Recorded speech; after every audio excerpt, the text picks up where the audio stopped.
Hello friends, നമ്മളൊരാളെ കാണാൻ പോവാട്ടോ. ആരാന്നല്ലേ?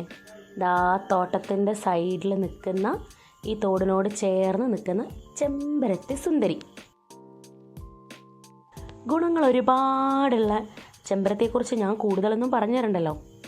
ഇനി നമ്മൾ എടുത്തിരിക്കുന്നത് തലേന്ന് രാത്രി കുതിർത്ത് വെച്ച കുറച്ച് ഉലുവയാണ് കേട്ടോ. ഇപ്പം തന്നെ നിങ്ങൾക്ക് കാര്യങ്ങളൊക്കെ ഏകദേശം മനസ്സിലായിട്ടുണ്ടാവും എന്താ പരിപാടി എന്നല്ലേ. ഇനി നമുക്ക് വേണ്ടത് കറിവേപ്പിൻ്റെ ഇലയാണ്. ഇതാ നല്ല നാടൻ കറിവേപ്പിൻ്റെ ഇല ഫ്രഷായി ഞാൻ കഴുകിയെടുത്തതാണ് കേട്ടോ. ഒരു 2-3 അല്ലി മതിയാവേ. ഇനി നമുക്ക് എന്നത്തെയും പോലെ നമുക്ക് ആവശ്യമായിട്ടുള്ളത് കറ്റാർ വാഴയാണ്. ഈ കറ്റാർ വാഴ ഇത്രയൊന്നും ആവശ്യമില്ല കേട്ടോ. ഒരു നല്ല കാമ്പുള്ള ഒരു തണ്ട് മതി. ഞാനത് ഇവിടെ വീട്ടിലില്ലാത്തതുകൊണ്ട് വാങ്ങിച്ചതാണ് കേട്ടോ.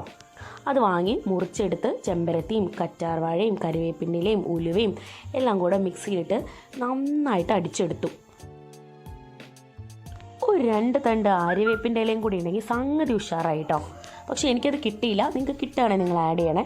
ഇനി എന്താ സംഭവം എന്നല്ലേ, ഇതാ മിക്സിയിലിട്ട് നന്നായി അരച്ചെടുക്കുന്നു. എന്നിട്ട് മണ്ടയ്ക്ക് നന്നായി തേച്ച് പിടിപ്പിക്കുക. ഒരു മടിയും വിചാരിക്കേണ്ട. വഴച്ചിലെടുത്ത് നോക്കി സ്കാൽപ്പ് ഫുള്ളായിട്ട് തേച്ച് പിടിപ്പിക്കുക. മുടി സൂപ്പറായിട്ട് വളരും. അപ്പോൾ ഓക്കെ, ബൈ.